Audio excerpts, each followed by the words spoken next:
de Francis Fukuyama. El fin de la historia. Parte 2, del audio. Producción, traducciones alejandroconcha.com. Francis Fukuyama. El último hombre en una botella 24. Fragmento del artículo publicado en la revista The National Interest, Washington, verano de 1999. ¿Por qué el, comillas, fin de la historia estaba fundamentalmente equivocado?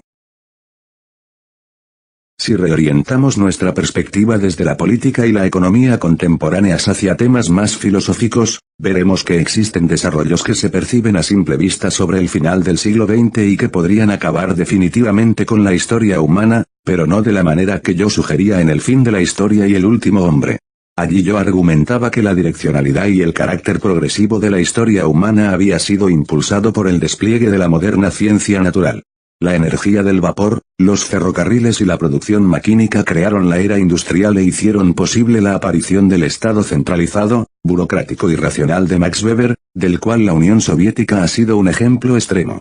Por otra parte, el pasaje de una sociedad industrial a una postindustrial estableció un conjunto muy diferente de condiciones económicas, en el cual las manufacturas dan lugar a los servicios, los requisitos educativos se elevan sustancialmente, la inteligencia relega a la producción material a un segundo plano, la tecnología y la innovación tecnológica lo penetran todo, y la complejidad de la vida económica aumenta en forma exponencial.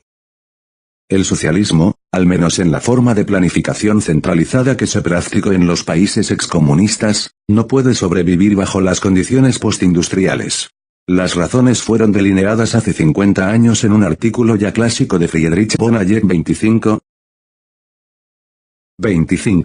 Friedrich Hayek, The Use of Knowledge, in Society, American Economic Review, septiembre de 1945.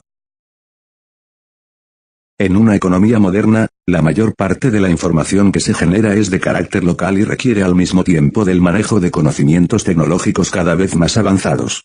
Es el obrero que trabaja en la planta fabril atornillando el panel de la puerta de un auto quien sabe cuando éste tiene una falla, y no el gerente que permanece sentado en las oficinas centrales de la corporación. Del mismo modo, es el director con un título en ingeniería, antes que el jefe del partido, quien comprende los requerimientos para la construcción de la fábrica.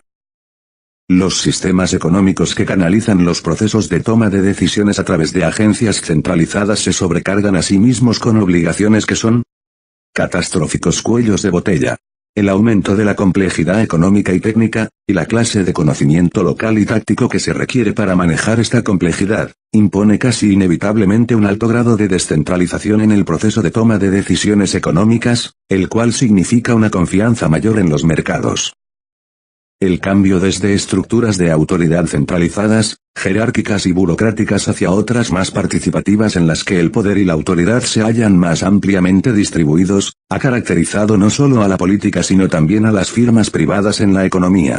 Del mismo modo que la sobrecentralización de la toma de decisiones en Alemania del Este o en la ex Unión Soviética ahogó la innovación, también la sobrecentralización y la sobreburocratización de las grandes compañías como IBM y AT&T dañó seriamente su capacidad para competir contra empresas más pequeñas y flexibles.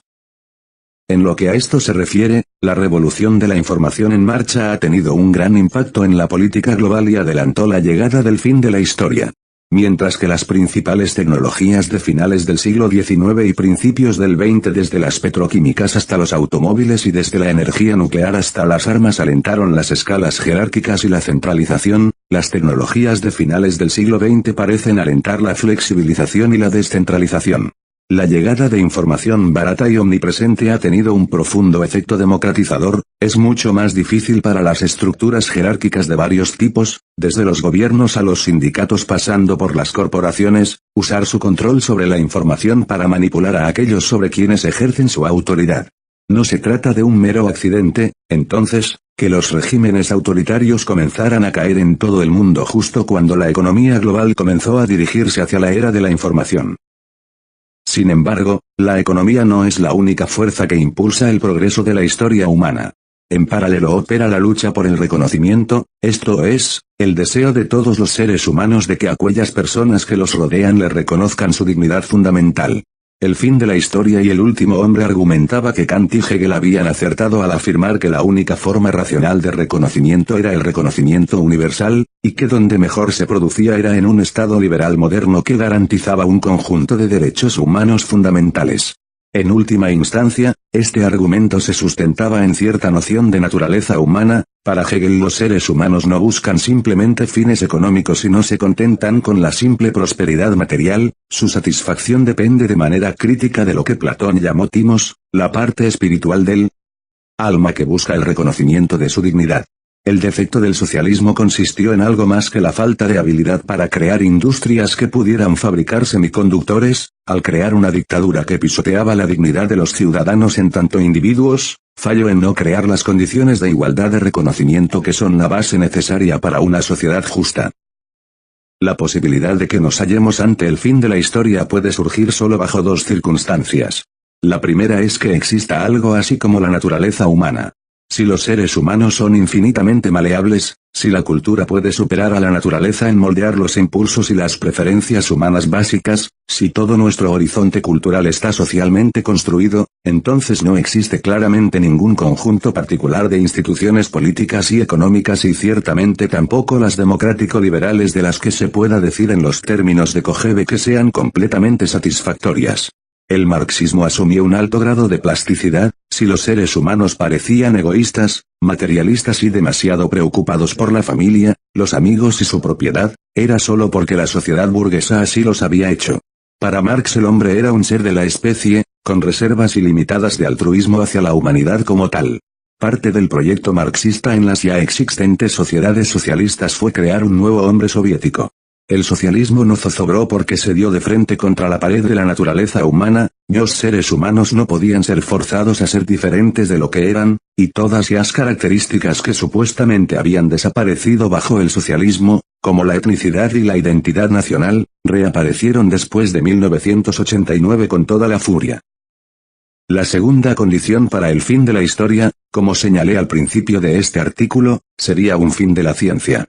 Los americanos suelen pensar que la innovación tecnológica es una cosa buena, y que aquellos que la cuestionan son luditas que se interponen en el camino del progreso. 26. Para hallar un ejemplo de esta línea de pensamiento, Virginia Postrel. Comillas.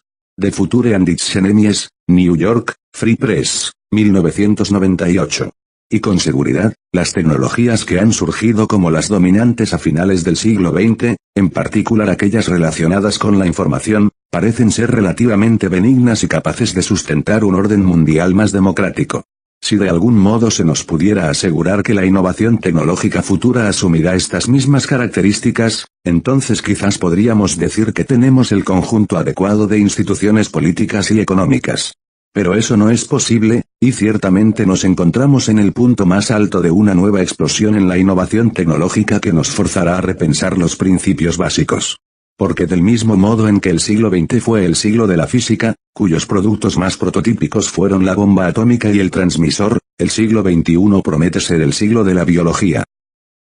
De algún modo, es posible ver la revolución biotecnológica como una mera continuación de la revolución que se vino produciendo en las ciencias de la vida a lo largo de los últimos 150 años, una revolución que nos ha traído vacunas contra la viruela y la poliomielitis, incrementando de una manera espectacular las expectativas de vida, la gran revolución en la agricultura y otros beneficios innumerables. Pero el descubrimiento de la estructura del ADN de Watson y Crick abrió una frontera mucho más lejana en la conquista humana de la naturaleza, y la clase de desarrollos que pueden llegar a darse en las dos próximas generaciones harán empalidecer a los primeros avances. Para dar solo un ejemplo, ya no está tan claro que exista un límite a la expectativa de vida. Recientes investigaciones sobre las células de tallo, células que existen en embriones que no se han diferenciado todavía formando los distintos órganos del bebé, sugieren que el envejecimiento y la degeneración celular son procesos genéticamente controlados que pueden ser deliberadamente puestos en funcionamiento o desactivados. Ahora algunos investigadores piensan que podría lograrse que los seres humanos vivan normalmente 200 o 300 años, quizás más aún, con un alto grado de salud y actividad. El resultado más radical de la actual investigación en biotecnología es su potencial para cambiar la propia naturaleza humana. Si definimos la naturaleza humana como una distribución estadística de las características genéticamente controladas de una población, entonces la así llamada investigación de línea germinal del futuro diferirá de la tecnología médica del pasado en su potencial para alterar la naturaleza humana, afectando no solo al individuo al cual se le aplica, sino a toda su descendencia. La implicancia final de esto es que la biotecnología podrá lograr lo que las ideologías radicales del pasado, con sus técnicas increíblemente crudas, eran incapaces de conseguir: generar un nuevo tipo de ser humano. Muchos de los defensores de la biotecnología argumentarán que esta clase de observación es indebidamente dramática y alarmista. El propósito de la investigación en biotecnología es terapéutico, apunta a sacar a la luz lo que ahora es claramente comprendido como los fundamentos genéticos de enfermedades como el cáncer de mama, el mal de Alzheimer y la esquizofrenia, y proveer sus curas. Puede argumentarse que la investigación línea germinal simplemente conduce a esta forma de terapia a su conclusión lógica: si la propensión a una enfermedad yace en una característica genéticamente heredable, ¿qué tiene de malo diseñar y realizar una intervención genética para eliminar esa propensión en las generaciones presentes y futuras que puedan padecerla? El hecho de que no exista una respuesta clara a esta última pregunta sugiere, tal como ha señalado el especialista en biotecnología Leon Kass, la principal razón por la cual será tan difícil resistirse a la biotecnología en el futuro. Cualquier consecuencia potencialmente negativa de la manipulación genética estará íntimamente vinculada a sus beneficios positivos, que serán obvios y mensurables. Muchas personas argumentan que podemos trazar una línea clara entre la terapia y el mejoramiento de la especie, y que podemos reservar la ingeniería genética para la primera. Pero cuando se trata de trazar límites en zonas grises, es más fácil decirlo que hacerlo. Existe un consenso general acerca de que ciertas condiciones, como la esquizofrenia, son patológicas. El problema es que no existe consenso sobre qué es la salud. Si se puede aplicar la hormona del crecimiento a un niño que sufre enanismo, ¿por qué no a uno que está en el límite de su altura normal? Y si es legítimo dársela a este último, ¿por qué no a aquel que, estando en el promedio de altura normal, quiere recibir los claros beneficios de tener una altura aún mayor? Tomemos otro ejemplo. Supongamos que decidimos que realmente no nos gusta tanto el hombre joven promedio. Existe un creciente cúmulo de datos estadísticos que sugiere que las propensiones a la violencia y la agresión son genéticamente heredadas y que son mucho más características de los hombres que de las mujeres. Esto proviene de una amplia variedad de fuentes, desde el hecho de que la gran mayoría de crímenes en cualquier cultura son cometidos por hombres jóvenes, hasta recientes investigaciones que sugieren una continuidad en la agresión de los grupos masculinos desde los ancestros primates hasta el hombre actual. 27. Ver mi artículo. Comillas. Women and the Evolution of World Politics, en Foreign Affairs, septiembre-octubre 1998. Pero si la propensión a la violencia es controlada por los genes, entonces ¿por qué no intervenir para corregirla? Aun cuando la propensión a la violencia pudiera considerarse natural, hay pocas personas que estén dispuestas a defender la violencia instintiva como una condición saludable. Ya existe un conjunto creciente de investigaciones criminológicas, muchas de las cuales provienen de los estudios de mellizos en la genética del comportamiento, que sugieren que la propensión al crimen puede ser heredada y posiblemente, en el futuro, se la localice en genes específicos que poseen ciertas personas específicas. La investigación en este área se ha empantanado en una gran pelea sobre lo políticamente correcto, ya que muchas personas sospechan y temen que la investigación también intentará relacionar la propensión al crimen con la raza. Pero llegará un momento en que será posible separar el tema de la violencia del tema de la raza, cuando debamos afrontar directamente la pregunta, ¿en qué consiste la salud? Porque poseeremos la tecnología que nos permitirá criar gente menos violenta o gente curada de su propensión hacia la conducta criminal. Aquellos que creen que esto suena a ciencia ficción no han estado prestando atención a lo que ha venido ocurriendo últimamente en las ciencias de la vida. Lo que alguna vez puede llegar a lograrse a través de la terapia genética ya está siendo posible por la neurofarmacología. La terapia con drogas difiere de la terapia genética en la medida en que sus efectos no son heredables, pero su impacto afecta el mismo plano fundamental del comportamiento humano. Tomemos como ejemplo dos de las drogas más conocidas y controvertidas que actúan directamente sobre el sistema neurológico: metilfenidato, vendida bajo la marca Ritalina 28. Las drogas relacionadas son destroanfetamina, dexedrina, hipermolina, quillertifluoxetina, mejor conocida como Prozac 29. Las drogas relacionadas son el Paxil de los laboratorios Pfizer-Zoloft y Smtikline-Beecham. La Ritalina es usada para tratar lo que se ha dado en llamar síndrome de déficit de atención con o sin hiperactividad, ADHD, más comúnmente asociado con jóvenes que no pueden estarse quietos en clase. El Prozac y sus parientes son antidepresivos. La Ritalina trabaja inhibiendo la recaptación del cerebro de un neurotransmisor clave, la dopamina, mientras que el Prozac trabaja inhibiendo la recaptación de otro neurotransmisor importante, la serotonina. Ambas, la Ritalina y el Prozac, han sido descritos como drogas maravillosas y han dado ganancias enormes a sus fabricantes, los laboratorios Novartis y Eli Lilly. Existen numerosos casos en los cuales niños con muchos problemas de disciplina, violentos o agresivos, han sido efectivamente sedados con la Ritalina y reintegrados a las aulas.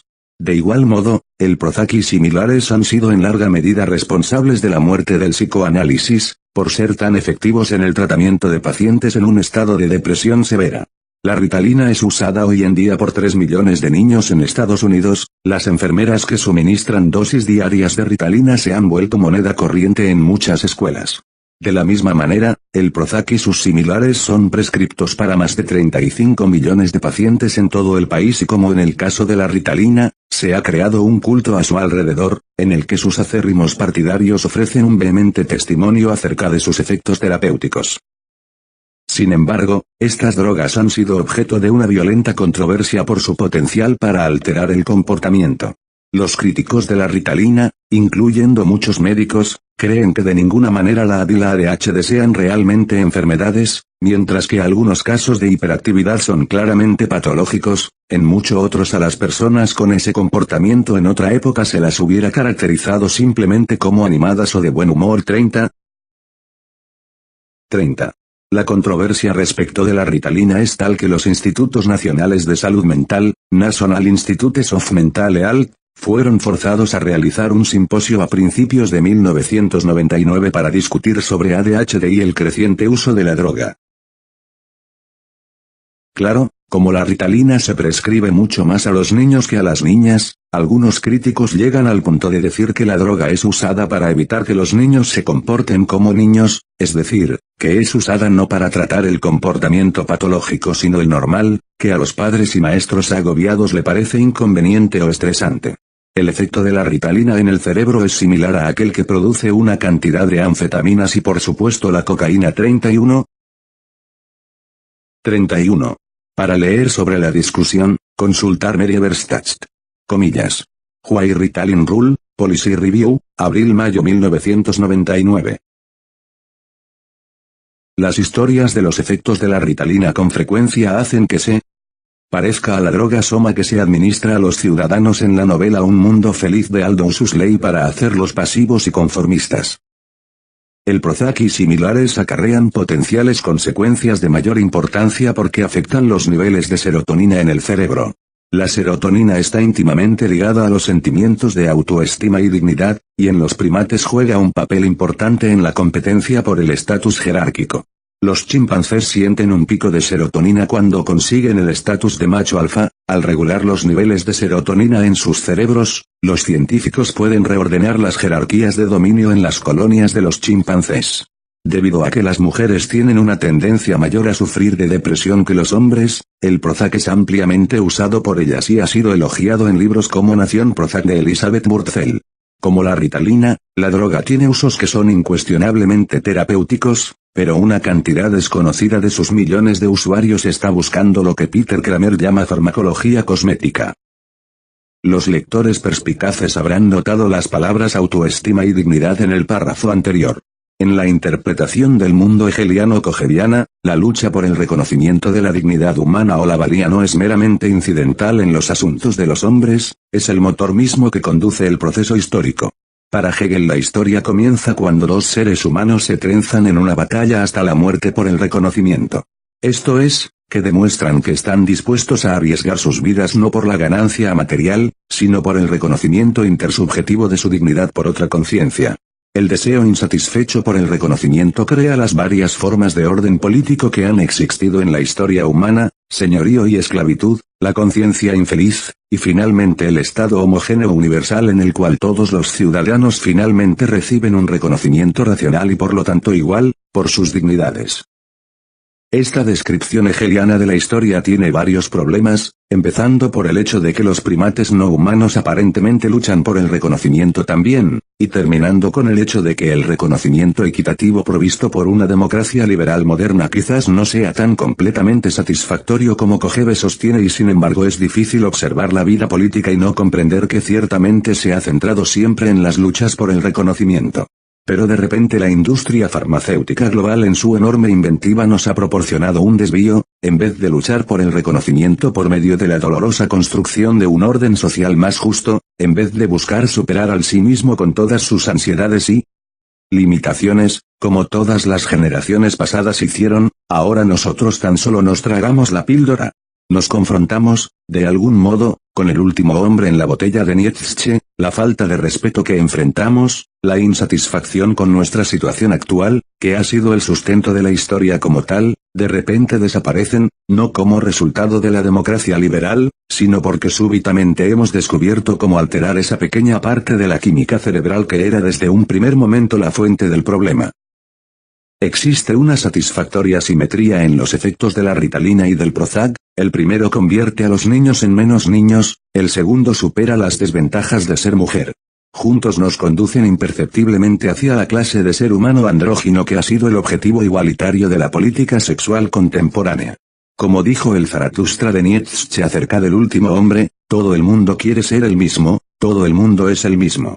Uno se pregunta cómo habrían sido las carreras de genios atormentados como Blaise Pascal o Nietzsche mismo si hubieran nacido de padres norteamericanos y hubieran tenido a su alcance Ritalina y Prozac desde una temprana edad. Estos desarrollos en neurofarmacología son solo un anticipo de lo que vendrá en el próximo siglo. Parece casi inevitable que vayamos a desarrollar la habilidad de manipular la línea germinal misma, y por lo tanto cambiar de una vez y para siempre el conjunto de comportamientos genéticamente controlados que han caracterizado a la raza humana desde la así llamada era de adaptación evolutiva, cuando los seres humanos vivían en sociedades recolectoras cazadoras. Las potenciales consecuencias tanto para la política como para la moral no deberían ser subestimadas. Porque hoy en día cualquier entendimiento que pudiéramos tener sobre arreglos políticos justos o de un orden moral universal están en definitiva basados en la comprensión de la naturaleza humana. Hasta el extremo de que la naturaleza es algo que nos es dado no por Dios o por nuestra herencia evolutiva sino por el artificio humano, entonces estamos entrando en el propio reino de Dios con todos los terribles poderes del mal y del bien que tal entrada implica. El gobierno global y las revoluciones paralelas. En la actualidad están ocurriendo dos revoluciones al mismo tiempo, una en tecnología de la información, y la otra en biología. De las dos, la primera es más visible pero la segunda, una revolución de la ciencia básica más que de la tecnología, es probable que por último demuestre ser mucho más fundamental. Posiblemente estas revoluciones paralelas interactúen de modos que vayan a tener implicancia en la gobernabilidad global. Como hemos visto, la revolución tecnología de la información ha tenido efectos beneficiosos para causar el fin de la historia minando las jerarquías autoritarias y distribuyendo más ampliamente el poder. En la imaginación popular la tecnología de la información es vista como algo bueno para las democracias, bueno para la economía, y, si uno es norteamericano, bueno para Estados Unidos también porque somos nosotros quienes dominamos la industria tecnología de la información global. La biotecnología, por otra parte, al mismo tiempo que tiene efectos incuestionablemente beneficiosos, es considerada por muchos legos como más sospechosa. En Europa en general y en Alemania en particular, el legado nazi ha hecho que las personas sean mucho más precavidas en relación a la investigación genética y la manipulación. Los alemanes han prohibido actividades como la investigación de línea germinal, y se han enzarzado en disputas con las compañías norteamericanas de biotecnología como Monsanto acerca de los alimentos genéticamente alterados. Como ya sugerí, en el futuro habrá desarrollos más radicales y, por lo tanto, más preocupantes. Suponiendo que en algún momento en el futuro decidamos parar, prohibir o incluso desacelerar el desarrollo de ciertas tecnologías biológicas nuevas, digamos, por ejemplo, la clonación humana, podremos hacerlo. La ortodoxia prevaleciente en el mundo de la tecnología de la información dice que, primero, es ilegítimo imponer límites políticos a la investigación científica o al desarrollo tecnológico y, en segundo lugar, que incluso si quisiéramos establecer límites estos no podrían ser puestos en práctica.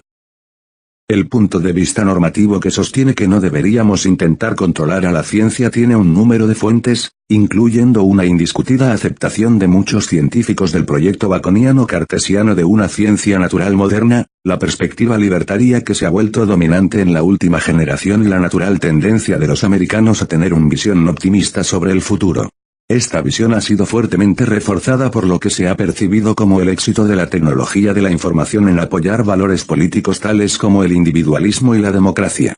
Los intentos por controlar el uso de la tecnología de la información, por ejemplo la prohibición de la pornografía en Internet, como intentó la Communications Decency Act, Ley de Decencia en las Comunicaciones, de 1996, han sido ridiculizados y tratados como puritanos y anticuados.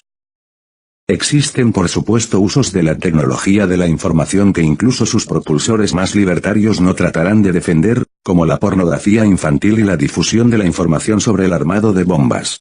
Entonces es ahí cuando el segundo argumento entra en escena, es decir, que si uno quisiera controlar los usos de la tecnología, no sería posible hacerlo. Insisto, la tecnología de la información ha sido particularmente susceptible a esta línea de argumentación, porque contrariamente a la tecnología de armas nucleares, no premia a las economías de escala. La naturaleza descentralizada de la tecnología de la información y la característica de no respetar fronteras que es inherente a las comunicaciones modernas, fomenta la globalización y crea una situación donde es virtualmente imposible para cualquier Estado-nación controlar los usos de la tecnología de la información por sí mismo dentro de sus límites fronterizos. Estados como Singapur o la República Popular China, que han tratado de controlar el disenso político en Internet, se han dado cuenta de que esa lucha se le ha hecho muy cuesta arriba. Los intentos franceses de hacer obligatorio el uso del idioma francés en los sitios de la web dentro de sus fronteras han sido más ridículos que efectivos. Cualquier esfuerzo actual para imponer controles sobre el uso de la tecnología de la información requiere un nivel de gobierno global que no existe en la actualidad y es políticamente muy poco probable que en el futuro vayan a existir. Los mismos problemas se presentarán en cualquier intento por controlar la biotecnología. Los beneficios de la biotecnología serán tan grandes y tan evidentes para tanta gente que las reservas morales sobre sus desventajas que en mi opinión son mucho menos serias que aquellas para la tecnología de la información tenderán a dejarlas de lado como prejuicios sin fundamento. Los ejemplos de la Ritalina y el Prozac son instructivos en este respecto. En la década pasada se lanzó una gran revolución en el control del comportamiento social sin bombos y platillos y sin debate, impulsada por el exclusivo interés de las compañías farmacéuticas privadas. Además, los esfuerzos por controlar la biotecnología se toparán con los mismos obstáculos que los intentos por controlar la tecnología de la información. La globalización significa que cualquier Estado soberano que busque imponer límites a, digamos, la clonación o la creación de bebés de diseño, no podrá hacerlo. Las parejas que se enfrenten a una prohibición del Congreso de los Estados Unidos, por ejemplo, podrían ir discretamente a las Islas Caimán o a México para que le clonen sus hijos. Incluso más aún, la competencia internacional podría inducir a las naciones a dejar de lado sus reparos. Si un país o región del mundo estuviera produciendo individuos genéticamente superiores gracias a sus leyes laxas sobre la biotecnología, habría presión de los otros países para ponerse a la par. El modo de pensar libertario y la ausencia de mecanismos internacionales de gobierno, que parecían apropiados para la revolución tecnología de la información en buena medida benevolente podrían ser menos apropiadas para una revolución biotecnológica más siniestra. Pero a esa altura, los esfuerzos para cerrar la puerta pueden llegar a ser infructuosos. Conclusiones. Es por supuesto imposible predecir el curso futuro del desarrollo tecnológico, por mucho que el fin de la historia fuera atacado por ser un ejercicio en futurología. Ese nunca fue su propósito. La biotecnología puede resultar no ser tan poderosa como es sugerido, o puede ocurrir que la revulsión moral hacia la ingeniería genética demuestre ser tan fuerte que los desarrollos en esa dirección sean parados en seco. Nadie, después de todo, está presionando para construir armas nucleares personales, a pesar de que es tecnológicamente posible. Aquellos que intentaron encontrar la falla clave del fin de la historia en los acontecimientos políticos y económicos de la década pasada erraban el tiro. No hay nada, como ya he dicho, que haya ocurrido en la política mundial desde el verano de 1989 que invalide el argumento original. La democracia liberal y el mercado hoy en día siguen siendo las únicas alternativas realistas para cualquier sociedad que quiera formar parte del mundo moderno. El defecto clave del fin de la historia se halla en un nivel completamente diferente. La posibilidad de tal fin depende de la existencia de una antropología humana que esté basada en la naturaleza. El periodo que comenzó con la Revolución Francesa ha visto el ascenso de diferentes doctrinas que esperaban superar los límites de la naturaleza humana por medio de la creación de una nueva clase de ser humano, uno que no estaría sujeto a los prejuicios y limitaciones del pasado. El fracaso de esos experimentos a finales del siglo XX nos enseñó los límites del constructivismo social y refrendó un orden liberal basado en el mercado sustentado en las verdades autoevidentes sobre la naturaleza y la naturaleza de Dios. Pero podría ser que las herramientas que los construccionistas sociales del siglo XX usaron, desde la temprana socialización de los niños y el psicoanálisis hasta la propaganda de agitación y los campos de trabajo forzado, fueran simplemente demasiado crudos para alterar efectivamente el sustrato natural de la conducta humana. El carácter abierto de la ciencia natural moderna sugiere que dentro de las próximas 2 generaciones dispondremos del conocimiento y la tecnología que nos permitirá lograr lo que los ingenieros sociales no pudieron hacer en el pasado 32. Estos ingenieros sociales podrían trabajar para un laboratorio, o para un grupo de presión de padres, y no para el Estado. A esa altura, habremos abolido definitivamente la historia humana porque habremos abolido a los seres humanos como tales y entonces una nueva historia posthumana comenzará. Francis Fukuyama 33. Francis Fukuyama es profesor de Economía Política Internacional, en la Appalachian School of Advanced International Studies, en la Johns Hopkins University, en Washington. Occidente puede resquebrajarse 34. Este texto ha sido adaptado por el International Herald Tribune, de una conferencia pronunciada en el Center for Independent Studies, de Sydney. Osama Bin Laden, Al-Qaeda, los talibanes y el islamismo radical en general, representan para las democracias liberales un desafío ideológico en cierto modo mayor que el que representó el comunismo. Pero, a largo plazo, es difícil imaginar el islamismo como una alternativa real de gobierno en las sociedades del mundo actual. No solo su atractivo para los no musulmanes es muy limitado, sino que tampoco responde a las aspiraciones de la gran mayoría de los propios musulmanes. Ha quedado claro que, en los países que han tenido recientemente experiencia de lo que es vivir bajo una teocracia musulmana, Irán y Afganistán, esta ha terminado siendo enormemente impopular. Si bien los fanáticos islamistas en posesión de armas de destrucción masiva representan, a corto plazo, una seria amenaza, a largo plazo, en lo que a la batalla de las ideas respecta, la amenaza no provendrá jamás de ellos. Los ataques terroristas del 11S han significado un importante giro, pero al final, la modernización y la globalización seguirán siendo los principios estructurantes fundamentales de la política mundial. Lo que sí ha surgido es una cuestión importante, la de saber si Occidente es realmente un concepto coherente. Tras el 11S hubo en todo el mundo muchas manifestaciones espontáneas de apoyo a Estados Unidos y los gobiernos europeos se alinearon inmediatamente con él en su guerra contra el terrorismo. Pero una vez que quedó clara la total dominación militar de Estados Unidos con la expulsión de Al-Qaeda y los talibanes de Afganistán, el antiamericanismo volvió a surgir. Cuando en enero de 2002, George Bush denunció en su discurso del Estado de la Unión a Irak, Irán y Corea del Norte como el eje del mal, no fueron solo los intelectuales europeos sino también los políticos y, la opinión pública en general, quienes empezaron a criticar a Estados Unidos en una amplia variedad de frentes. ¿Qué pasó para que así fuera? Se suponía que el fin de la historia señalaba la victoria de los valores e instituciones occidentales, no solo estadounidenses, lo que hacía de la democracia liberal y de la economía de mercado las únicas opciones viables. La Guerra Fría se había desarrollado mediante unas alianzas basadas en los valores comunes de libertad y democracia, pero desde entonces, se ha abierto un inmenso foso entre la concepción del mundo estadounidense y la europea, y el sentimiento de compartir los mismos valores se debilita progresivamente.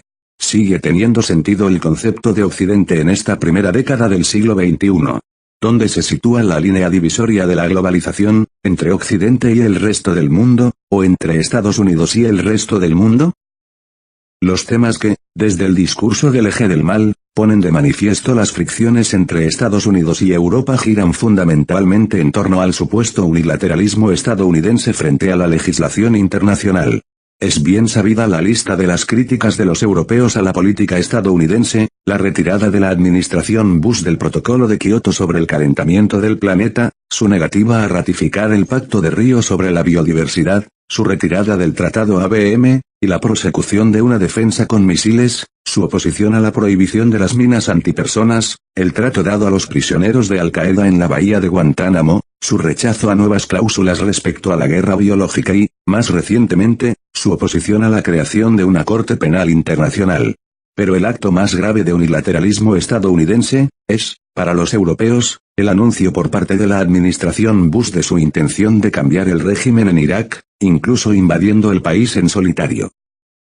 El discurso del eje del mal marcó un hito en la política exterior estadounidense, que pasó de ser una política de disuasión a ser una política de prevención activa del terrorismo. Esta doctrina fue ampliamente desarrollada en el discurso que Bush pronunció en West Point, el mes de junio, en el que declaró que la guerra contra el terror no debe ganarse desde un punto de vista defensivo, para continuar diciendo que debemos dar la batalla al enemigo, deshacer sus planes y enfrentarnos a sus peores amenazas antes de que surjan. Hemos entrado en un mundo en el que la única vía para lograr la seguridad es la vía de la acción. Europa está en la posición de instaurar un orden internacional que se base en unas reglas adaptadas al mundo de la posguerra fría. Ese mundo, libre de conflictos ideológicos agudos y de un enfrentamiento militar a gran escala, deja mucho más espacio al consenso, al diálogo y la negociación como vías de solucionar los conflictos. A los europeos le escandaliza la anunciada adopción de una política frente a los terroristas o los estados que los apoyan casi ilimitada en el tiempo y en la que solo Estados Unidos decidirá cuándo y dónde utilizar la fuerza. Ello plantea una importante cuestión de principios que, con toda seguridad, provocará que las relaciones transatlánticas sigan siendo un tema neurálgico en los próximos años. No se trata de un desacuerdo sobre los principios de la democracia liberal, sino sobre los límites de la legitimidad liberal democrática. Los estadounidenses están inclinados a considerar que no hay legitimidad democrática más allá del Estado-nación constitucional y democrático. Si las organizaciones internacionales tienen legitimidad es porque unas mayorías democráticas debidamente constituidas se la han conferido mediante un proceso contractual negociado y las partes contratantes pueden retirarles esa legitimidad en cualquier momento. No hay legislación ni organización internacional con existencia independiente de ese tipo de acuerdo voluntario entre Estados-nación soberanos. Los europeos, por el contrario, están inclinados a creer que la legitimidad democrática está relacionada con la voluntad de una comunidad mucho más amplia que un Estado-nación individual. Dicha comunidad internacional no toma cuerpo concreto en un único orden mundial constitucional y democrático, pero transmite la legitimidad a unas instituciones internacionales ya existentes que se considera que la encarnan en parte. Así, las fuerzas de paz en la ex-Yugoslavia no son simplemente fruto de unos acuerdos intergubernamentales ad hoc, sino la expresión moral de la voluntad de la comunidad internacional en su más amplio sentido y de los principios en los que se basa. Alguien podría verse tentado a decir que la testaruda defensa de la soberanía nacional como la practicada por el senador Jesse Helms es solo característica de una parte de la derecha estadounidense, y que la izquierda es tan internacionalista como lo son los europeos. Sería bastante cierto en el ámbito de la política exterior y de seguridad, pero totalmente falso en lo que respecta al aspecto económico del liberalismo internacional. Así, la izquierda no confiere a la OMC ni a ningún otro organismo en este sector un estatus especial desde el punto de vista de la legitimidad. Desconfía mucho de la OMC que, en nombre del libre comercio, elude la legislación sobre medio ambiente o la legislación laboral. En estos temas, se muestra tan celosa de la soberanía democrática como Helms. La Unión Europea representa una población de 375 millones de personas con un PNB de cerca de 10 billones de dólares, frente a una población de 280 millones y un PNB de 7 billones de dólares de EU. Aunque Europa podría gastar en defensa el mismo dinero que EU, ha optado por no hacerlo y apenas gasta en conjunto 130.000 millones de dólares. El incremento del gasto de defensa que pidió Bush para Estados Unidos tras el 11S, es superior que todo el gasto de defensa de Reino Unido. A pesar del giro conservador que Europa ha dado en el 2002, ningún candidato de la derecha ha hecho campaña a favor de un fuerte incremento del presupuesto de defensa. Si bien la capacidad de los europeos para desarrollar su potencial de poder está en gran medida limitada por los problemas que el actual sistema de toma de decisiones de la Unión Europea plantea a la hora de una acción colectiva, el no crear un poder militar más útil es claramente una opción política. Por otra parte, las diferencias que separan Estados Unidos del resto de los países democráticos en lo referente al estado de bienestar, el crimen, la educación o la política exterior son una constante. Estados Unidos es claramente más antiestatalista, más individualista, más favorable al laissez-faire, y más igualitario que otras democracias. Los europeos consideran que la violenta historia de la primera mitad del siglo XX es consecuencia directa de un ilimitado ejercicio de la soberanía nacional. La casa común que los europeos están edificando desde los años 50 tiene deliberadamente el objetivo de imbricar esas soberanías en múltiples estratos de reglas, normas y regulaciones a fin de impedir que se vuelvan a descontrolar. Pese a que la Unión Europea podría convertirse en un mecanismo de aglutinación que proyectara su poder más allá de las fronteras de Europa, lo que la mayoría de los europeos espera de ella es que trascienda a la política de poder. Muchos estadounidenses consideran que, tras el 11S, el mundo es fundamentalmente más peligroso. Que, si posee armamento nuclear, un dirigente como Saddam Hussein se lo pasará a los terroristas, y que ello constituye una amenaza para toda la civilización occidental. La gravedad de dicha amenaza ha provocado la nueva doctrina de anticipación y la voluntad de Estados Unidos de utilizar la fuerza de modo unilateral en todo el mundo. Por el contrario, muchos europeos piensan que los atentados del 11S constituyen un acontecimiento aislado, y que Osama Bin Laden tuvo mucha suerte y dio en el blanco. Pero, según ellos, hay pocas probabilidades de que Al-Qaeda tenga un éxito similar en el futuro, dado el estado de máxima alerta y las medidas defensivas y preventivas establecidas a partir del 11S. Los europeos consideran también que el riesgo de que Saddam Hussein entregue armas nucleares a los terroristas es mínimo, que es posible disuadirle de que lo haga y que, por lo tanto, no es necesaria la invasión de Irak. Finalmente, tienden a pensar que los terroristas musulmanes no representan una amenaza para Occidente en general, sino que está muy centrada en Estados Unidos, debido a la política que este país lleva a cabo Oriente Próximo y en la región del Golfo. Las diferencias de criterio que han aparecido entre Estados Unidos y Europa en el 2002 no son simplemente un problema pasajero provocado por el estilo de la administración Bush, o por la situación mundial tras el 11S.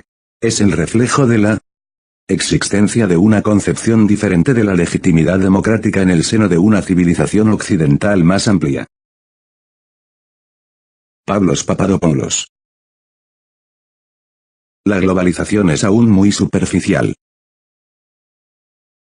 Cuando en 1992 apareció el libro El fin de la historia y el último hombre, del cientista político estadounidense Francis Fukuyama, inmediatamente se produjo un revuelo en los círculos intelectuales de todo el mundo. Realmente provocador resultó para muchos pensadores su tesis de que la historia habría acabado. Esto porque, según Fukuyama, la caída del comunismo y el triunfo a escala mundial del liberalismo político y de la economía de mercado han traído como consecuencia el que ya no exista espacio para nuevas grandes batallas ideológicas. Como especialista en la relación entre democratización y política económica internacional, desde su cátedra en la George Mason University, Fukuyama ha centrado sus estudios en el rol de la cultura y el capital social en la vida económica moderna. En la siguiente entrevista, el profesor de ascendencia japonesa analiza el impacto que ha tenido sobre la economía, la cultura y la política, el fenómeno que más ha marcado este fin de milenio, la globalización. ¿Hasta qué punto ha sido realizada la globalización? En muchos aspectos, la globalización es aún muy superficial. Aunque se ha hablado mucho sobre el punto, la verdad es que la economía global todavía es muy limitada. Creo que el verdadero estrato de la globalización está restringido a los mercados de capital. En la mayoría de las otras áreas, las instituciones siguen siendo intensamente locales. El comercio, por ejemplo, es predominantemente regional, los asiáticos comercian mayoritariamente con asiáticos, los latinoamericanos lo hacen mayoritariamente con latinoamericanos. Incluso en regiones más desarrolladas.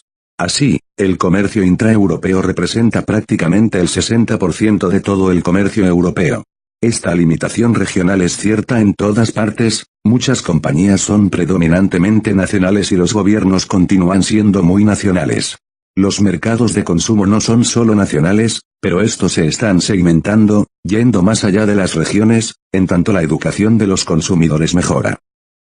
P. Existen aspectos de la globalización que pueden llevar a una homogeneización aún mayor.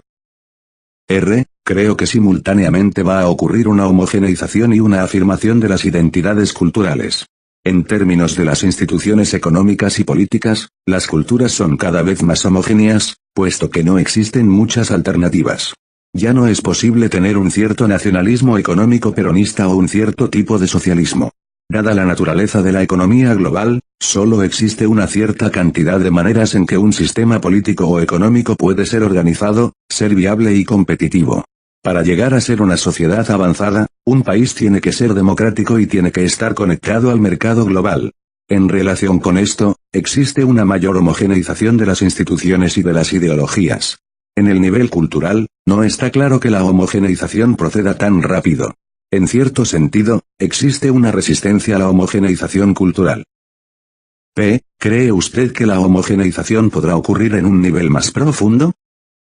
R. Podría suceder que la cultura finalmente se homogeneice, al igual que las instituciones políticas, pero pienso que será un proceso más lento. Mucha gente cree que, porque tenemos una avanzada tecnología de las comunicaciones y porque se proyecta mundialmente la cultura global de la televisión, esto podría llevar la homogeneización a un nivel cultural más profundo. Creo que ha ocurrido exactamente lo contrario. Por ejemplo, actualmente es probable que exista una mayor desconfianza y un énfasis mayor en las diferencias entre las culturas de los Estados Unidos y Asia que hace 40 años. En los OE 50 y en los OE 60, Asia miraba a los Estados Unidos como un modelo de modernización. Ahora, los asiáticos observan la decadencia urbana estadounidense y el debilitamiento de la familia y sienten que Estados Unidos ya no es un modelo atractivo. La tecnología de las comunicaciones ha permitido, tanto a asiáticos como estadounidenses, mirarse más claramente, y al final resulta que tienen sistemas de valores muy distintos. P. ¿Pueden las corporaciones globales tener un efecto de homogeneización sobre la cultura? R. Creo que existe una cultura global del consumidor que ha sido esparcida por compañías como McDonald's y la Coca-Cola. Sin embargo, si se mira debajo de la superficie y se le pregunta a la gente de diferentes países en donde tienen puestas sus lealtades, cómo valoran sus familias o cómo evalúan a la autoridad, uno se encuentra con enormes diferencias. Cuando se examina una cultura determinada, se le presta mucha atención a aspectos como el tipo de bienes de consumo que la gente compra, pero eso es muy superficial. En realidad, una cultura consiste en profundas normas morales que afectan la manera en cómo la gente se vincula entre sí. P. ¿Podría aclarar un poco más el punto? R. En mi segundo libro, Confianza, las virtudes sociales y la creación de la prosperidad, una de las tesis centrales dice que estas calidades profundas, las llamadas normas morales, definen la actividad económica. Por ejemplo, en la cultura china la familia es central y limita las transacciones de negocios a la familia extendida. Este hecho tiene muchas consecuencias. Significa que los negocios en China tienden a no ser muy grandes, probablemente porque ellos se resisten a tener managers que no son familiares. También significa que es muy difícil construir instituciones que permanezcan más allá de 2 o 3 generaciones. En el ejemplo de China, la cultura es la que empuja a la economía. P. ¿Qué es lo que constituye a estas identidades culturales más profundas? R. Obviamente, el lenguaje, la religión y la raza son importantes componentes de la identidad local. Mi interés particular tiene que ver con lo que llamo redes de confianza. Creo que para comprender realmente cómo operar en cualquier región del mundo, se necesita conocer las redes de confianza que se dan en esa área. Una vez que se ha establecido una relación de confianza, puede iniciarse una relación de negocios. Por ejemplo, en muchos países de Latinoamérica, muchas de las empresas más grandes son casi siempre controladas por un grupo de familias. Obviamente, las oportunidades de negocios dependerán de la comprensión que se tenga de cómo están entretejidas esas redes sociales. Las únicas personas que entienden bien cómo funcionan son los autóctonos. Es por eso que los outsiders encuentran difícil tener negocios en países en donde no tienen relaciones sociales preexistentes y en donde no se tiene el grado esperado de transparencia. P. ¿Existen atributos humanos universales que crucen las culturas y las naciones? R. Sí. El deseo por el progreso material es obviamente una tendencia universal. Creo que existe una cantidad de evidencias que indica que el deseo de intercambiar en el mercado es también un atributo universal. En aquellos lugares en que no es practicado el intercambio mercantil, casi siempre es el Estado o alguna otra forma de autoridad de gobierno la que lo impide. P. Podría dar ejemplos. R. El libro de Hernando de Soto sobre Perú otorga un buen ejemplo. El texto muestra el tremendo deseo de los campesinos peruanos pobres, que se han mudado a Lima, para intercambiar. Los campesinos no pueden establecer un negocio formal porque le lleva hasta 25 días obtener un permiso y una gran cantidad de dinero le es necesaria para coimear a los funcionarios. Para poder realizar intercambios mercantiles, ellos han creado una enorme economía informal, la cual incluso tiene su propio sistema judicial. P. ¿Qué ocurre con el espíritu emprendedor? R. También se puede argumentar muy bien a favor de la universalidad del espíritu emprendedor. Incluso, durante los últimos años, el Banco Mundial ha abogado por el concepto de micropréstamos. Antes, su política había sido prestarles a los bancos centrales y a grandes instituciones. Sin embargo, un examen más cerrado de las redes sociales reveló que la verdadera energía emprendedora se encuentra a un nivel más bajo. Un ejemplo de esto son los servicios de taxi y transporte informales que se han creado en muchos países. En Sudáfrica, el gobierno garantizaba el monopolio del transporte a unas pocas compañías, pero estas fracasaron al satisfacer la demanda. Así, los servicios de taxi informales se convirtieron en la fuente de ingresos más grande para los negros durante el apartheid. P. ¿Llevará la globalización al desarrollo de otros universales culturales? R. Creo que existe un conjunto de atributos culturales que deben acompañar a la modernización económica. Estos incluyen un mayor grado de individualismo, entendido en el sentido de que la gente debe ser evaluada más por sus logros que por su estatus heredado. Lo que me preocupa de las recientes discusiones sobre la globalización es que se piensa que esta va a ser más homogeneizadora de lo que es en realidad. De hecho, creo que tendrá el efecto contrario. Quebec es un ejemplo, allí existe mucha división por el tema de la separación. Creo que nadie habría pensado en separarse sin la existencia del NAFTA y sin la modernización económica de los 60. Actualmente, Quebec está más integrada a la economía estadounidense que con el resto de Canadá. Si llegan a separarse, no le costará nada en términos económicos. La prosperidad aparejada con la globalización le permite a las culturas enfatizar sus rasgos propios. P. ¿Pueden las culturas mejorar al interactuar y al adaptarse a otras? R. Ciertos aspectos de la cultura de Estados Unidos fueron adoptados de otras partes del mundo. La cultura estadounidense ha mejorado gracias a la suma cultural y a la adaptación más que en otros lugares. De alguna manera, esto distorsiona las percepciones de los estadounidenses. Ellos suelen mirar su experiencia y creer que el proceso será igual de fácil en otras partes. Creo que ello no será tan simple. Incluso, en un país similar a los Estados Unidos como Francia, esta suerte de suma cultural será más complicada. Conozco bastante bien ese país y lo que me llama la atención es lo diferente que es a los Estados Unidos. Durante años intentaron la privatización. Ello generó un fuerte rechazo entre los trabajadores y el gobierno cambió su posición. En cambio, la mayoría de los estadounidenses cree que la privatización es la futura tendencia en las políticas públicas. P. ¿Qué rol juega la tecnología de la información en la globalización? R. Soy bastante escéptico respecto de la aseveración de que la tecnología por sí sola posibilitará la globalización. El problema es la confianza. Mi percepción es que la confianza es esencial en las relaciones de negocios. La gente genera confianza al interactuar y, a través de esto, se familiarizan con las identidades del otro, con su comportamiento, honestidad y capacidad de realizar ciertas especificaciones. Es muy difícil proveer esa información a través de una red digital. P. ¿Por qué? R. Existe un estudio, hecho a mediados de los 60, que examinó el impacto de las telecomunicaciones en el volumen de las transacciones comerciales y se concluyó que existía una relación muy débil. Así, los negocios transatlánticos estaban fuertemente correlacionados con los viajes aéreos, puesto que muchos tratos no podían ser consumados sin establecer una relación social. Mediante el comercio digital, la gente es técnicamente capaz de llevar a cabo transacciones, pero sin el valor adicional de una relación de confianza. Lo que la globalización requiere no es solo tecnología en red, sino la creación de una serie de servicios que posibiliten la comunicación de información necesaria para la confianza. P. ¿Llevará la globalización a grandes cambios políticos? Existe una correlación entre el nivel de desarrollo económico de un país y el éxito de la democracia. Recientemente, se hizo un estudio que examinó las transiciones a la democracia en varias naciones. Una vez que se llega a un PIB per cápita de $6 americanos, 000 en valores de 1992, no hay ningún país que llegue a la democracia que haya vuelto al autoritarismo. La globalización y el desarrollo del capital no producen automáticamente democracias. Sin embargo, el nivel de desarrollo económico resultante de la globalización conduce a la creación de sociedades complejas con una poderosa clase media. Son ellas las que facilitan la democracia.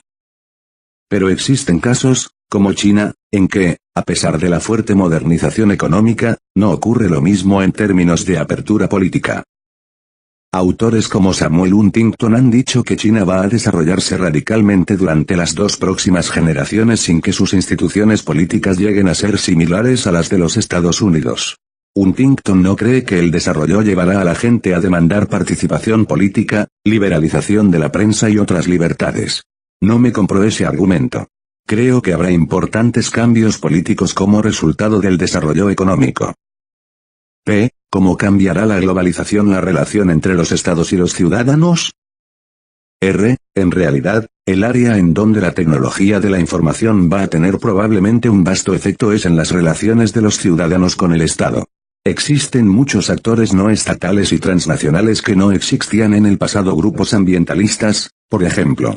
Uno de mis colegas hizo un estudio de este fenómeno en México, durante la rebelión de Chiapas. El gobierno mexicano iba a responder a la manera usual, reprimiéndola militarmente. Sin embargo, las organizaciones internacionales de derechos humanos fueron capaces de movilizarse rápidamente, usando faxes, correo electrónico y otras tecnologías. Estas organizaciones fueron capaces de meter a los indios de Chiapas en la televisión para que contaran su versión. El gobierno mexicano decidió entablar negociaciones con los indígenas debido a la enorme publicidad. A futuro, probablemente, veremos más de estos casos. ¿Es la globalización un eufemismo de americanización? Creo que lo es, y es por eso que a muchas personas no le gusta. Creo que debe ser americanización porque, en algunos aspectos, Estados Unidos es la sociedad capitalista más avanzada del mundo, y sus instituciones representan el lógico desarrollo de las fuerzas del mercado. Si son las fuerzas de mercado las que empujan la globalización, es inevitable que la americanización acompañe a la globalización. Sin embargo, creo que el modelo estadounidense que otras culturas están adoptando es de los Estados Unidos de hace 2 o 3 generaciones. Cuando se piensa en globalización y modernización, muchos piensan en los Estados Unidos de los 50 y 60. No están pensando en los Estados Unidos de los disturbios de Los Ángeles y de O.J. Simpson. La cultura que exportamos en los 50 y en los 60 era idealizada. Realmente presentaba un paquete muy atractivo. La cultura que exportamos ahora es cínica y un modelo bastante menos atractivo para que sea seguido por otras naciones. Ramón Alcoberro 35. Profesor de la Universidad de Gerona, España. Francis Fukuyama, una presentación. Uno de los deportes más patéticos practicados con asiduidad por los intelectuales ibéricos con vocación tardía de comisario político es el desprestigio de lo que llaman pensamiento único o globalizador, que se ha convertido en un tópico barato, fácil de manipular y apto para cualquier simplificación. La frase de Nietzsche, "no pensarás", que él consideraba un mandamiento cristiano, se ha vuelto hoy el dogma de fe antiglobalizador. Sugerir que, hipotéticamente, Fukuyama pueda tener algo de razón equivale a la herejía intelectual más atroz que pueda cometer sociólogo o politólogo alguno y, sin embargo, la globalización liberal, sin ser ninguna panacea, es lo mejor que le ha ocurrido al, antes, llamado tercer mundo. El nivel de vida aumenta en forma espectacular cuando un país pobre toma medidas liberalizadoras integrales y desciende cuando cae en el proteccionismo. El hecho está repetidamente demostrado, para espanto de élites universitarias. Pero negarse a asumir los hechos tiene bastante que ver con lo que en el mundo ibérico y latinoamericano se tiene por ser un intelectual. Las páginas que siguen son para espíritus libres, capaces de pensar sin demonizar. Como uno anda curado de espantos y tiene unos antecedentes democráticos en regla que pasan por donde hay que pasar, incluyendo la cárcel franquista, supongo que me permitirán decir que en Fukuyama, como en tantos otros pensadores políticos, gremio muy dado a lo mesiánico, hay bueno, malo y regular. Pero sería absurdo negar la solvencia de las dos ideas más atrevidas que ha propuesto, el fin de la historia y el papel de la confianza, trust, y del capital social en las sociedades democráticas. Que ambas ideas puedan ser matizadas y leídas en clave menos enfática de lo que propone su autor, no disminuye su importancia cultural y en todo caso, han sido un referente que debe ser discutido, pero no ninguneado. La tesis del fin de la historia. Es la menos nueva de las tesis sociológicas que se puedan imaginar. Los cristianos y los marxistas, entre otros, también habían supuesto que la historia acabaría, justo al imponerse universalmente sus tesis. Pero ambos movimientos fracasaron y, tal vez por eso, van hoy de la mano en la teología de la liberación. En el primer caso, el fin de la historia se producía, porque Cristo aparece como la última palabra del Padre, es decir, el acontecimiento definitivo, tras del cual nada importante puede suceder. En la hipótesis marxista, lo que termina es la prehistoria, la llegada del comunismo, formulación teológica, que tanto tiene que ver con el juicio final, significaba la fraternidad universal y el fin de la miseria, caramba, ¿quién lo dijera?, por extinción de la propiedad privada.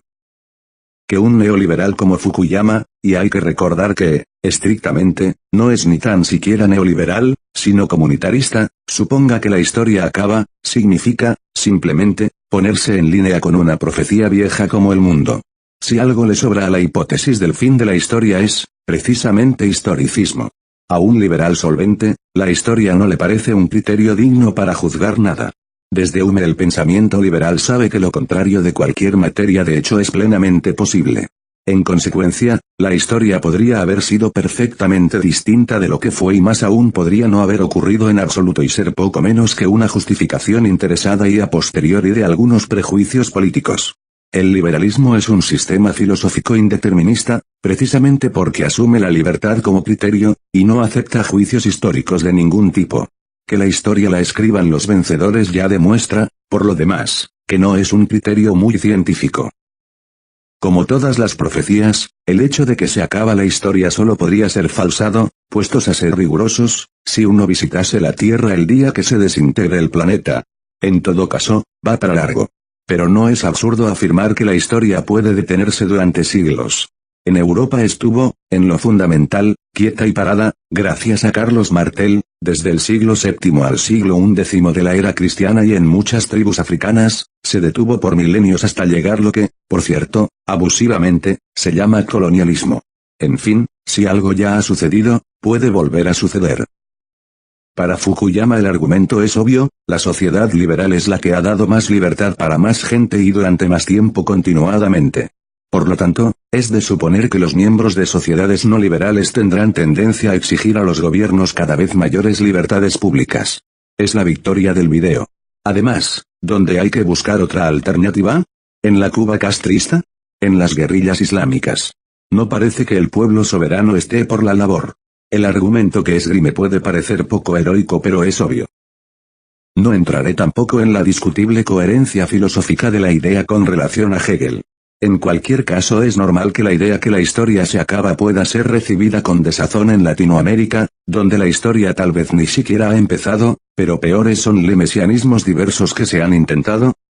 Peronismo, aprismo, castrismo y otros monstruos de la razón, que, por el momento, solo han producido hambre y miseria. Contra lo que dicen algunos intelectuales latinoamericanos, el fin de la historia no es que el tiempo se jubila ni que mañana es el otro nombre del hoy. En una sociedad el fin de la historia seguirían sucediendo cosas, por ejemplo, se podría desarrollar y extender una tecnología que diese más presencia en los mercados a más gente hoy marginada, pero continuaría viva la contradicción ecológica, por lo menos. Simplemente, se dispondría de criterios consensuados, eficiencia empresarial, mercado, para gestionar las nuevas contradicciones.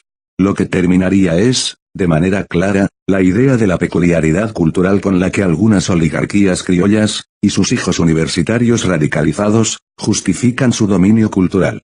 Ninguna peculiaridad cultural puede justificar la miseria y echarle la culpa a Estados Unidos de las miserias del, llamado, tercer mundo es de una indigencia cultural tremenda. Hay criterios objetivos, eficiencia, tecnología, etc., que pueden explicar la situación sociopolítica de una manera objetiva y que funcionan. Muy por encima, conviene recordar que con o sin fin de la historia esos criterios son en la práctica los que se aplican ya en todas partes. La tesis del fin de la historia puede leerse de por lo menos 5 maneras distintas, que intentaré resumir. 1. Como profecía, no pasa de ser una expresión de un deseo y es imposible de justificar. Nadie sabe si, por ejemplo, la contradicción ecológica puede ser resuelta exclusivamente con instrumentos liberales o si, llegado un cierto extremo, convendrá usar otros mecanismos. Lo peor del argumento de Fukuyama es, precisamente, que él tiende a presentarlo en una forma profética, evidentemente ingenua. 2. Como constatación del fracaso histórico de las sociedades antiliberales o preliberales, ese es un hecho obvio. Hoy las utopías se han vuelto siniestras y además de derechas. La tecnología es mucho más revolucionaria que la utopía. Que el liberalismo no sea el cielo cristiano, no significa que desde el margen se haya ofrecido nada que pueda dar una vida mejor. La sociedad civil ha demostrado ser más eficaz que el Estado burocrático, y que las utopías caribeñas, para resolver los problemas de la gente. 3. Como hipótesis psicológica, según la cual la necesidad de reconocimiento que todo humano lleva implícita se gestiona mejor en una sociedad liberal, donde la competencia y la diversidad que genera el libre mercado dan más opciones al libre desarrollo de la personalidad.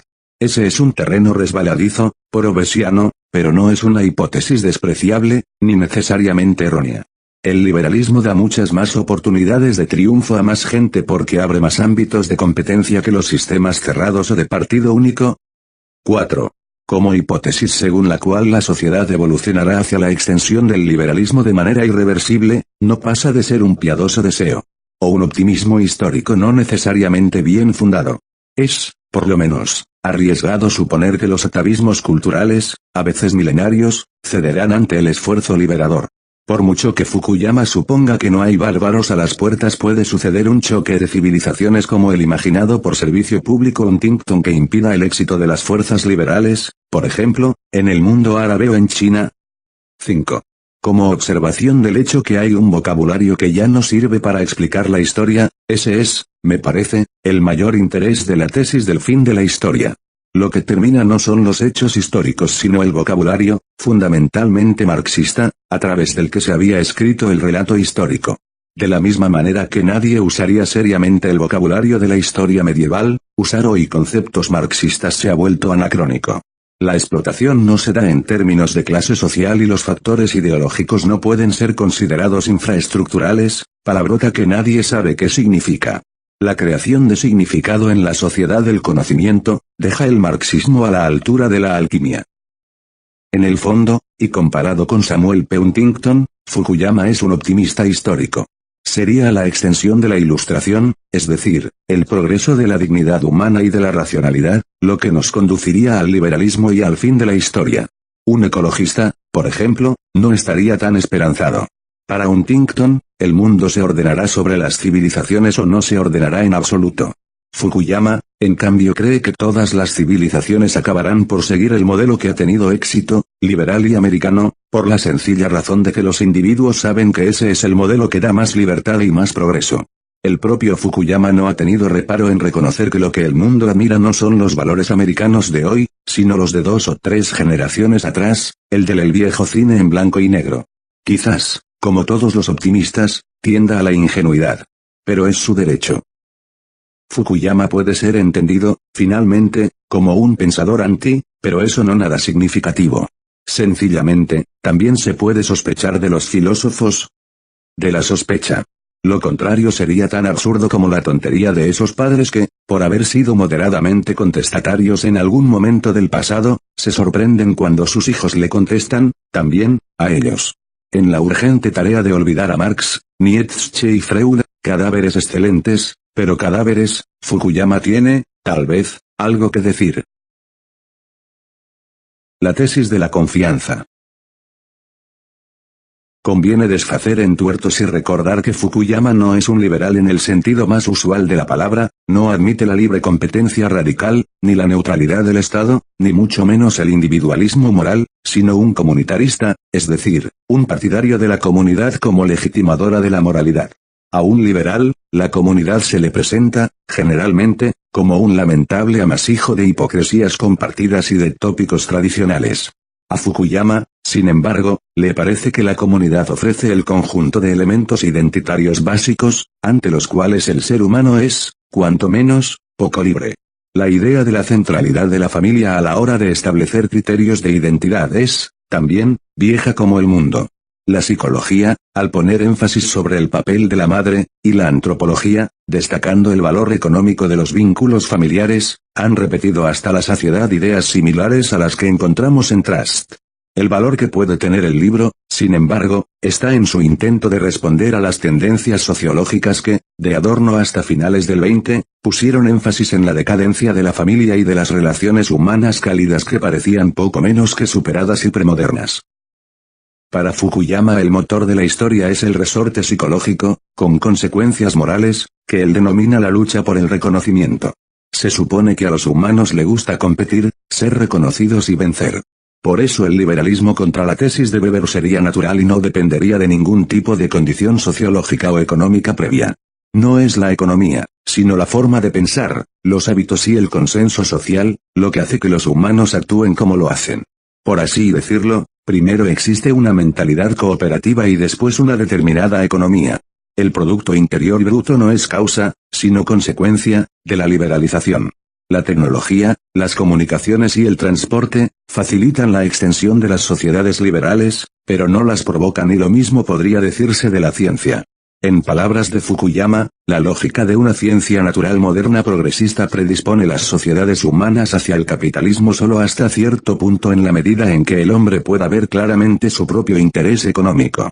Es el reconocimiento, el motor, egoísta, de la acción humana, lo que los humanos buscan a través de la economía y no al revés. En Trust queda claro, tal vez es lo más comunitarista del libro, que el reconocimiento, la religión, la justicia, el prestigio y el honor, elementos nada utilitarios, por cierto, son cruciales para la sociedad.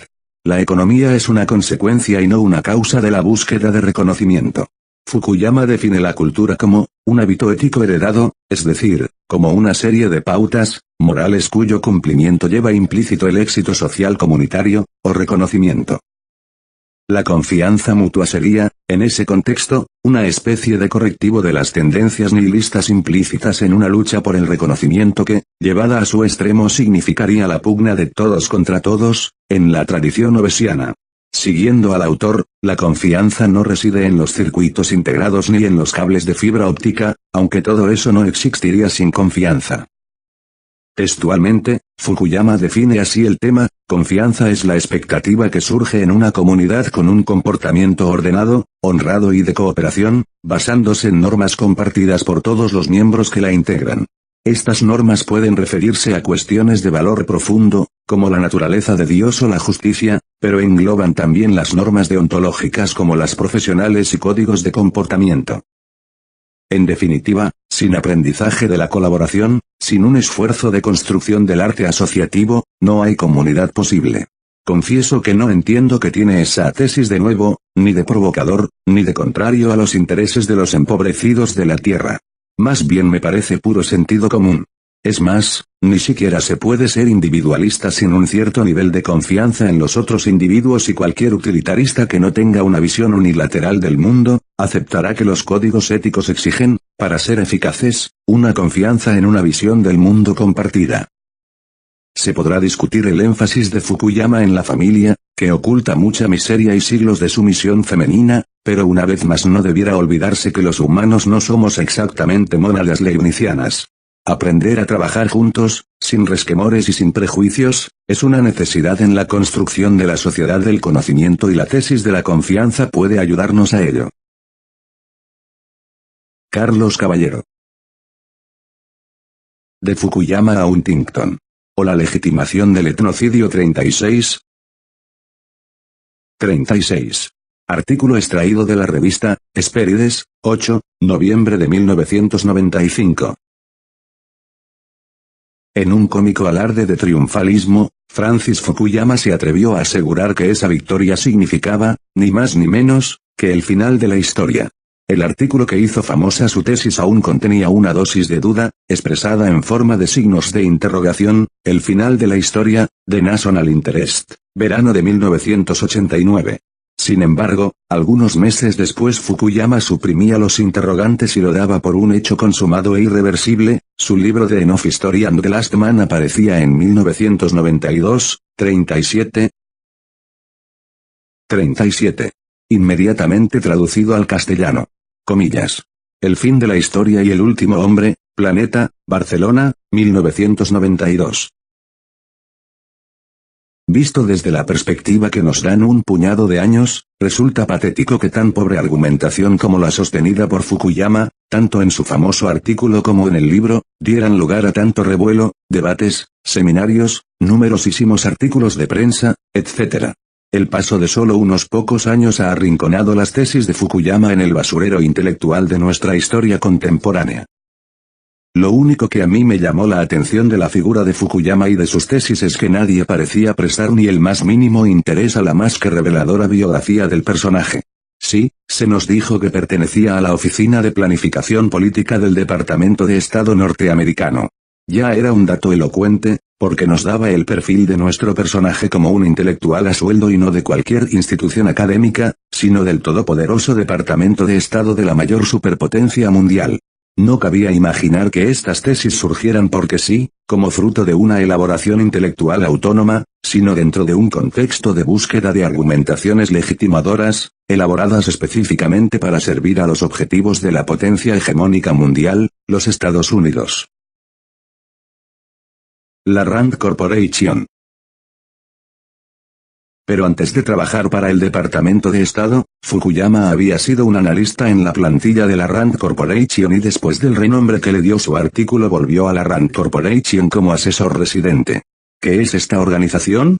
La Rand Corporation, pese a que su nombre pueda sugerirnos que es una empresa industrial o comercial, fue creada en 1946 por las Fuerzas Aéreas de los Estados Unidos, para dar continuidad a la colaboración entre científicos universitarios y jefes militares, iniciada durante la Segunda Guerra Mundial. 38. Teclare, Michael, La Guerra Sin Fin, Noguer, Barcelona, 1974.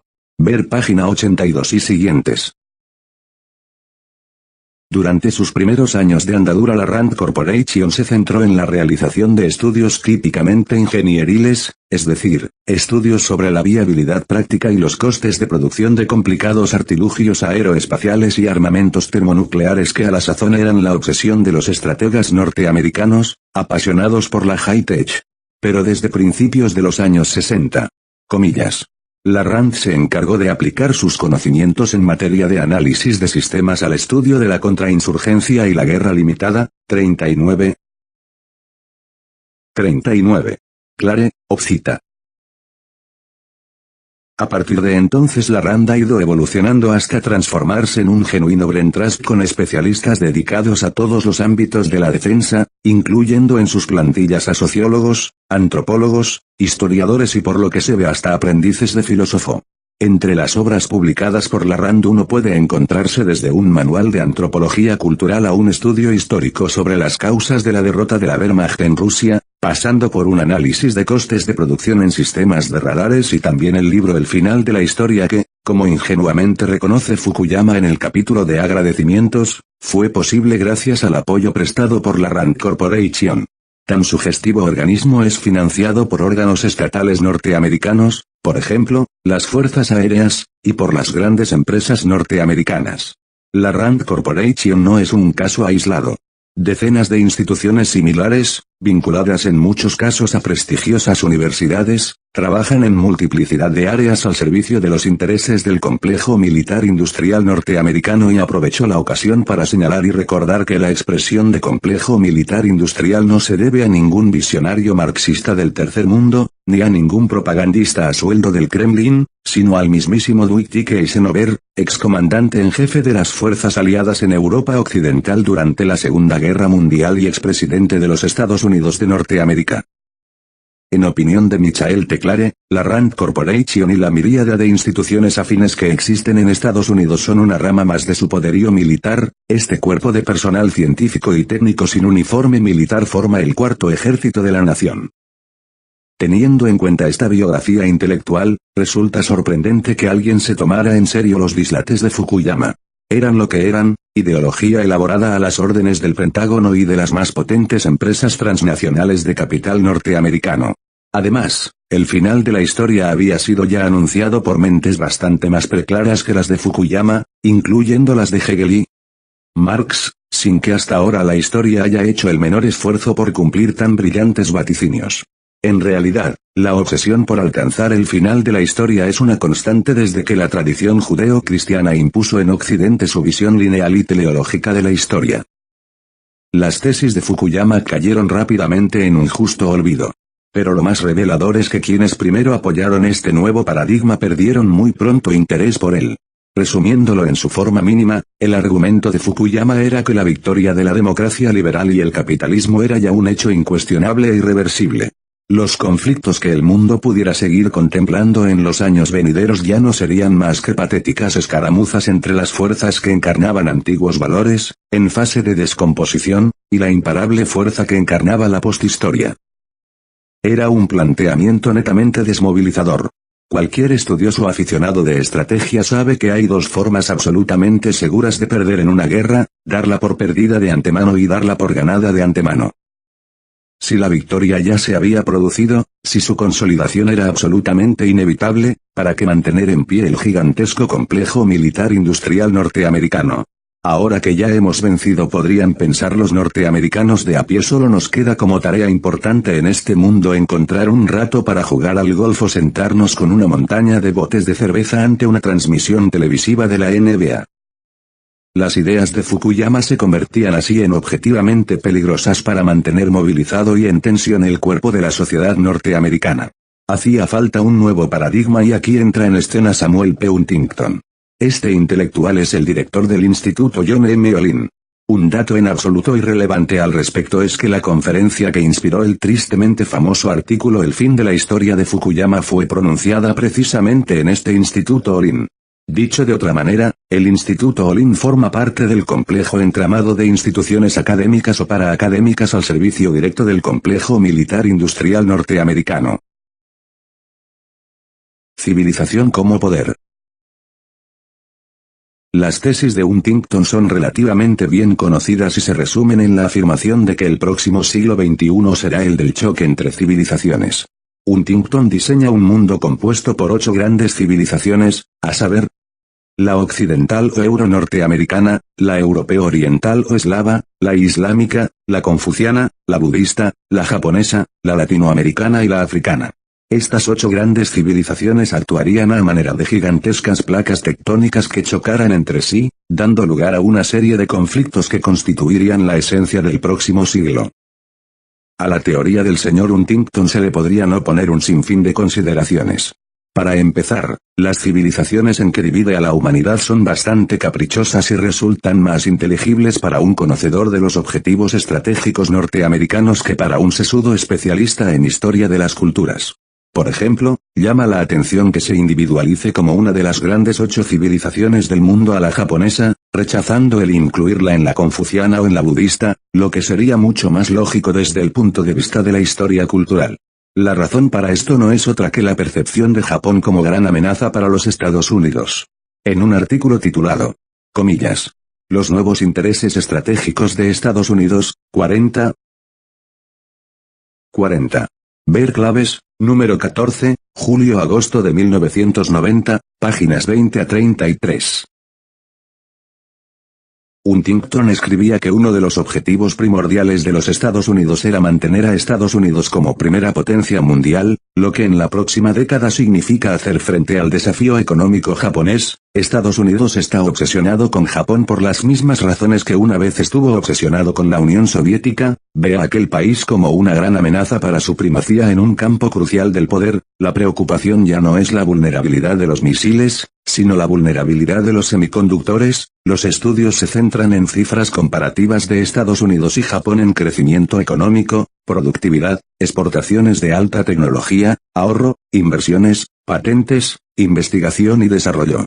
Aquí es donde reside la amenaza al predominio norteamericano y donde sus gentes lo perciben. Solo a partir de esta percepción estratégica del peligro japonés cabe individualizar a Japón como una cultura individual entre las 8 grandes civilizaciones del mundo. Pero lo realmente importante es otra cosa. ¿Es la respuesta a la pregunta, ¿qué quiere justificar Huntington con su teoría? No hace falta ser un genio para intuirlo. La hegemonía norteamericana a nivel planetario no va a dejar de ser contestada en múltiples rincones del mundo.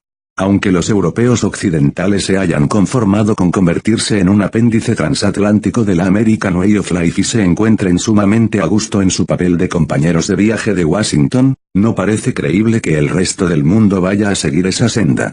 Por mucho que el rock se escuche en Beijing y en Maputo, por mucho que el sueño de un niño de Rabato de Yakarta sea ir a Disney World, no dejan de existir las contradicciones más sangrantes en el orden político y económico mundial. Un orden diseñado y mantenido para beneficiar a los Estados Unidos y sus protegidos de Europa Occidental. Conflictos van a surgir y eso es inevitable. ¿Cómo justificar la continua intervención del poderío político, económico y militar de los Estados Unidos para mantener el statu quo? El imperio del mal con sede moscovita se ha hundido y ya no cabe atribuir al oro de Moscú las amenazas que surgían en Nicaragua, en Somalia o en Indonesia. Hay que ofrecer una nueva explicación que tenga el suficiente empaque ideológico para el mantenimiento de las mayores fuerzas armadas del mundo, alimentadas por una industria de estructura totalmente belicista, sobre las que se basa todo el tejido social norteamericano y no hay explicación mejor que la de Huntington. Las civilizaciones están ahí, van a chocar inevitablemente, y debemos estar preparados para ello, sostiene Huntington. Podemos lamentarlo, arguirán Huntington y sus secuaces, pero ello no evitará que las grandes culturas estén condenadas a enfrentarse y en todo enfrentamiento debe haber un vencedor. Nos podemos imaginar cuál desearía Huntington que fuese. Uno se pregunta por qué extraña razón el pensamiento estratégico norteamericano no había caído hasta ahora en la cuenta de la existencia de grandes conjuntos culturales, de grandes civilizaciones, en la vida de la humanidad. La existencia del sandinismo o el conflicto árabe-israelita podrían haber sido explicados de manera satisfactoria con este paradigma desde hace varios decenios. Pero entonces hubiera sido poco conveniente. Si en el Fedayeen palestino solo se hubiera visto a un enemigo de los sionistas, el público norteamericano podría haberse dado por no concernido, era mucho más rentable políticamente presentarlo como un pelele de Moscú. Lo mismo cabe decir del guerrillero sandinista o del iraní Dr. Mossadegh. Pero Moscú ya no sirve de excusa. El comunismo ya no es creíble como amenaza porque salvo 4 nostálgicos irreconvertibles nadie con 2 dedos de frente se atrevería a reivindicar el comunismo soviético. Debe dibujarse una nueva amenaza, un nuevo peligro, en este caso la inevitabilidad de un choque a nivel planetario entre grandes civilizaciones, en el que el occidente del monoteísmo del mercado, debe vencer, porque de lo contrario será aplastado. El nuevo paradigma de Huntington, en resumen, cumple un papel fácilmente identificable en la estrategia norteamericana por mantenerse en la situación hegemónica mundial de la que disfruta. Bajo este paradigma culturalista se esconde, apenas agazapado, el objetivo sempiterno de la política exterior norteamericana, mantener la hegemonía económica de los Estados Unidos. Veamos un ejemplo, en una de las últimas entrevistas concedidas por Huntington a la prensa española, el titular, muy elocuente, decía, la amenaza viene de China. ¿Este es un fragmento? ¿Cuál es la principal amenaza del siglo XXI? El mayor peligro de desestabilización se encuentra en Asia. La amenaza viene de China, que es cada vez más agresiva. Su política causa gran preocupación entre las naciones vecinas. No hay que perder de vista sus movimientos militares en el mar del sur de la China. ¿De dónde le viene esa agresividad? China es el país más poblado del mundo y, en volumen económico, se sitúa en el 3er puesto, pero en el año 2000 su economía habrá avanzado al 2º lugar del mundo. Históricamente ha tenido una enorme influencia en el sureste asiático pero, desde mediados del siglo pasado, se ha visto humillada por Occidente. Es natural que ahora trate de recuperar el poderío y la influencia que tuvo durante milenios. 41. El País, 24 de mayo de 1995, página 12. En este fragmento queda bien de manifiesto que no se trata de que la cultura china amenace a la occidental, ni a la islámica, ni a la latinoamericana, sino que el interés de China por ocupar un lugar en el escenario internacional acorde a su peso demográfico, a su pasado histórico y a su potencial económico constituye una amenaza a los intereses económico-estratégicos de los Estados Unidos. No hay un choque de civilizaciones, sino un choque de intereses. Pero desde que el mundo es mundo los choques de intereses suelen ser camuflados bajo hermosos discursos ideológicos y desde que el mundo de la Ilustración empezó a formular una serie de leyes universales que regían los distintos aspectos de la vida y de la historia, estas leyes se han convertido en poderosos argumentos justificatorios. La pobreza y la miseria de las masas no eran fruto de injusticias económicas corregibles, ya que la economía se regía por leyes económicas objetivas y de no ser observadas estas, el mundo económico iría hacia el caos. Tratar de subvertir el capitalismo era ir contra las leyes económicas fundamentales. De la misma manera, las leyes biológicas de Darwin fueron utilizadas para justificar y sancionar con el prestigio de lo científico la victoria de ciertas clases sociales o ciertos grupos étnicos, ya que en la lucha por la vida, solo podían vencer los más aptos y esto no solo era inevitable, sino bueno, ya que contribuía al progreso de las especies. Se podía lamentar, sí, pero eso no impedía que fueran leyes inexorables. El nuevo paradigma de Huntington se coloca en esa misma perspectiva. La lucha entre civilizaciones es un hecho insoslayable. Debemos prepararnos para él y combatir esa guerra, para ganarla. Con la división de civilizaciones adoptada por Huntington, Europa Occidental debe agregar su poder al de los Estados Unidos. No olvidemos que pese a ser la potencia hegemónica mundial el poder relativo de los Estados Unidos en el escenario internacional no deja de decrecer, conforme otras regiones del mundo se modernizan económica y tecnológicamente. Hoy los Estados Unidos solo pueden imponerse a nivel mundial recurriendo al concurso de los europeos occidentales. Por esa razón, Huntington, que ha individualizado como una de las grandes culturas del mundo a la de un diminuto país, Japón, se niega a introducir ninguna distinción entre la cultura norteamericana y la europea occidental, desea embarcarnos en su misma nave cuyo puente de mando se situará indudablemente en Washington. Extirpar la diversidad. Pero el paradigma de Huntington tiene otra lectura, aún más inquietante.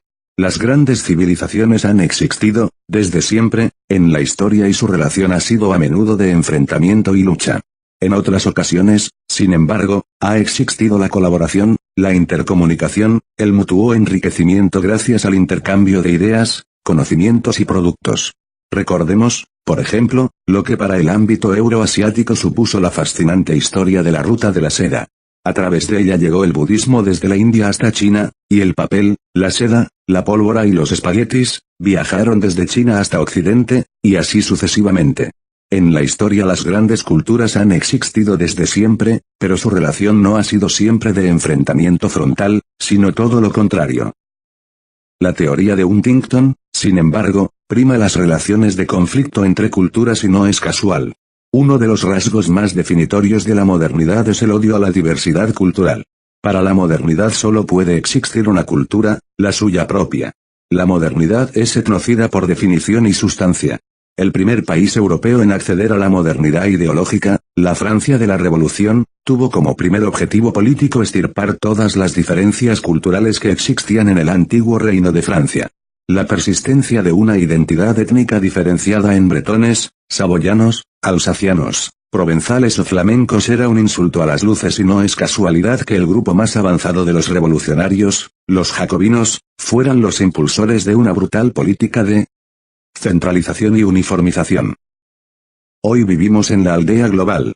El mundo se ha empequeñecido hasta extremos increíbles por obra y gracia del progreso tecnológico y económico. Se ha hecho demasiado pequeño para que en él subsistan distintas culturas diferenciadas y de la misma manera que la Francia jacobina ejecutó el etnocidio sistemático de las distintas culturas étnicas diferenciadas de la específicamente francesa que habían existido en el Reino de Francia, hoy los Estados Unidos se están lanzando a una lucha titánica para laminar y destruir las grandes culturas que aún subsisten en nuestro planeta. Como nuevos jacobinos a escala planetaria, su objetivo ya formalmente declarado y asumido no es otro que el de extirpar de la superficie del planeta todo vestigio de diversidad cultural. Este es el aspecto más siniestro de las tesis de Huntington. De la misma manera que las leyes del mercado justificaban la pobreza o las leyes biológicas de Darwin fueron utilizadas para justificar el imperialismo, el nuevo paradigma de Huntington sobre el choque de civilizaciones no es sino la legitimación y justificación del etnocidio a escala universal. De Francis Fukuyama. El fin de la historia. Fin de la parte 2, del audio. Producción, traducciones alejandroconcha.com